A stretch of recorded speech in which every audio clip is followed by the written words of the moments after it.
It's 2024, welcome back to the channel. After taking a month off, I had to sit back and think about how I wanted to start off the year, and since one of my most successful videos of 2023 was talking about my setup, we're going to start with today's video where I'll be talking about my home studio equipment specifically. Everything I've accumulated so far and what I consider to be my dream home studio, which I'll then follow up with a YouTube setup video where I'll go over my camera and lighting gear and what I use to produce my videos, and finally ending it all with a complete dream setup video where I'll talk about everything I have in this room. Full transparency, this is not a sponsored review. Nobody knows I'm making this video, and even if they did, I keep it 100, keep it unbiased, and stick to my actual factual opinion.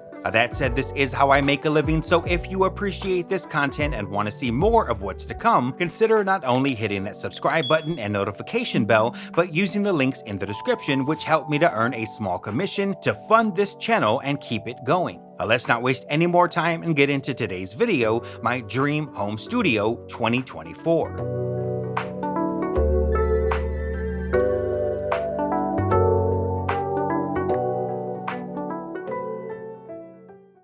Now, I've been around the home studio scene since about 1998, and there's one common theme I find with almost everyone's home studio, one super important, maybe the most important thing that's missing, and that is acoustic treatment. Now, I'm not talking about those little foam squares people glue up on their walls, but actual 3 to 5 inch or thicker acoustic panels and bass traps. Now, you can watch a few YouTube videos and learn how to make them yourself. However, I chose to order mine through GIK Acoustics, a reputable company I've been ordering from for over 10 years and would recommend them to anybody who wanted to invest in their room. Now, I have a 9x12 room, and because it's a smaller room, thicker is better, so I covered my walls with 244 bass traps along the side reflection points, corners, and the back wall. And while I'm not going to get in depth with this video, I'll post a link in the comments to a video I did last year that'll demonstrate how much of a difference acoustic panels make. You can spend $1,000 on a microphone or studio monitors, but I'm telling you, acoustic panels is where it's at. It'll make the biggest difference. You'll be able to mix and record in the same room and keep you out of that boxy sounding closet. Let's talk about my studio furniture. If you're just starting out and you just have a laptop and a portable interface, you can use any desk or table, but if you stay in the game long enough, you're eventually going to find yourself dabbling with outboard gear and buying rack mount interfaces, preamps, and compressors. Once you get to that stage, this is where you'll want to invest in studio furniture. Now, after having a real wood walnut desk, I fell in love with the black walnut aesthetic and only found one company who makes studio furniture in walnut, and that is Wavebone. Now, I have their smaller Star Rover desk, which is about 41 inches wide, has an upper tier for your monitor, a pull-out keyboard shelf that should handle most 49-key keyboard controllers, and a double bay of rack space that can accommodate up to 6 pieces of gear. Now, it's not real wood, but who cares? It looks great, I've got all of my knobs in front of me, and my monitor doesn't sit too high and strain my neck. I've also got a set of the Grand Gemini monitor stands in the same walnut finish. They're height adjustable, but with the added acoustic stands I have sitting on them, they sit at the perfect ear level height on their lowest setting. Finally, I've got a Fin 13U rack mount cart to house any extra gear, and while the desk should be able to handle most home studio needs, I wanted to ventilate my gear properly, so I put my bus compressor on the cart and then reinforced the cart with some wood on the inside and sat my 40+ pound PC on top. Wood finish on the desk, wood on the stands, wood on the cart, black walnut aesthetic achieved. The one downside here is that when you add all this to cart, you end up with a total, even on sale, of about $1,100. Now, that's not cheap and not for everybody, so if you're okay with black or white furniture, I'm going to link a desk in the description that can house about the same amount of gear in a small form factor just like this desk for about half the price. Let's get into the goods and talk about my actual gear.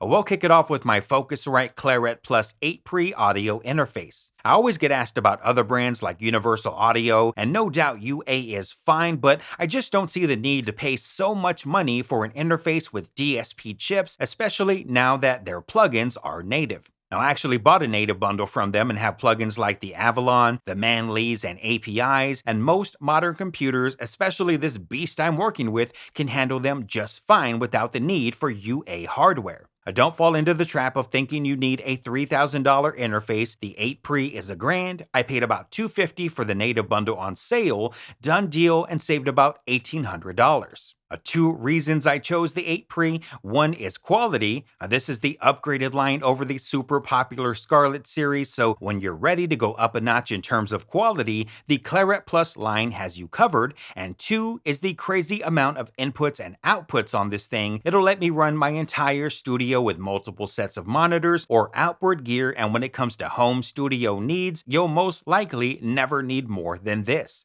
I haven't experienced any driver issues or needed support. I feel confident recommending it as a solid choice. At some point, you might want to spice up those vocals and give them some flavor and invest in a preamp, and while I don't like to spend a ton of money, I did go all in here and went with the Neve 1073 SPX. If you've done any kind of research at all, you'll know about the huge hype train when it comes to Neve preamps. Not only do a large percentage of modern studios and artists use them, but you've got gear companies making clones to imitate the sound. Now, if that isn't flattery, I don't know what is, but instead of going for a clone, I wanted the Neve name on my desk, and man, does this thing sound great. I've sat here and played around with the EQ while freestyling to myself, and it's just so buttery good. But the preamp is just some of the sauce. Another huge part of the magic comes from the compressor, and I have the newly released Warm Audio WA1B. If you're not familiar, it's a clone of the super popular and super expensive TubeTech CL1B that many of your favorite artists most likely use on their vocal chain. Yes, it is a clone, but don't let the gear snobs talk you out of it. If you read up on forums, you'll find many who own or have used the original CL1B giving their opinions. And hey, if you've got $4,000 to spend on one, that's great. But again, we're talking home studio here, not a commercial facility. And I don't know a single person with a bedroom studio who's buying $4,000 compressors. Honestly, most home studio guys I know don't even have outboard gear. I can only go by my experience. If you want to see my full review, you'll find that link in the comments. That brings us to the final ingredient of the sauce, the microphone. First off, when it comes to my YouTube content, I use the SM7B going straight into my Claret Plus. The 8 Pre provides plenty of gain, and with a little EQ and dB boost, you get the sound you hear now.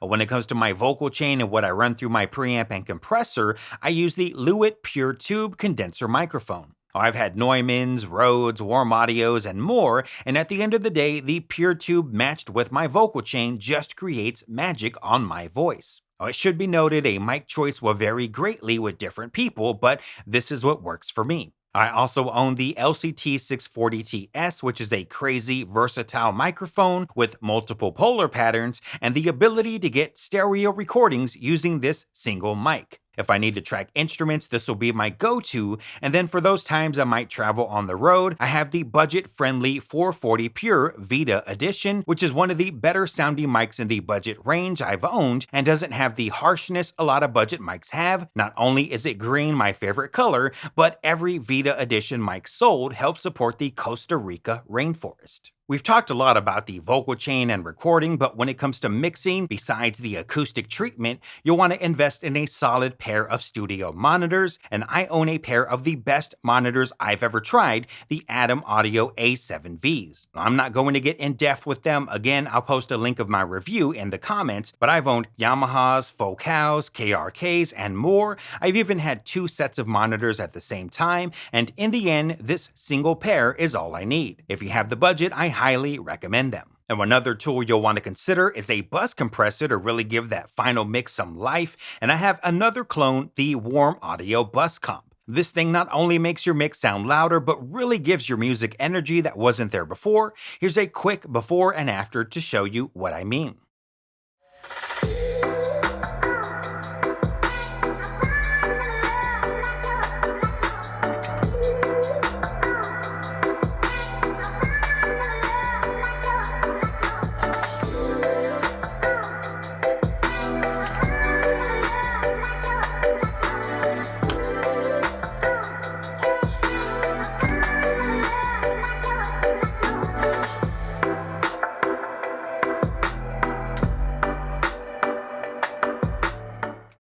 And finally, when it comes to hardware, I think it's important you invest in a solid power conditioner to clean up any dirty power you might have, especially if you're in an older building. Now, there are some who consider these glorified surge protectors, but I once had a compressor that picked up interference and hum, and adding a power conditioner took it away. It may not be a necessity, but to me, it's more of something I have for peace of mind. Now, that's the rundown on my hardware setup. When it comes to software, I use Studio One 6 Professional. I have a wide range of Waves and Universal Audio plugins, probably more than I'll ever need. Now, let me know your thoughts in the comments. Feel free to ask any questions. And once again, if you enjoyed this content, consider hitting that subscribe button and notification bell and using my links in the description to help support the channel. I've got gaming monitor reviews coming soon, soundbar reviews, interfaces, microphones, home theater content, and more, so stay tuned. But that wraps up today's video. I'll see you next time.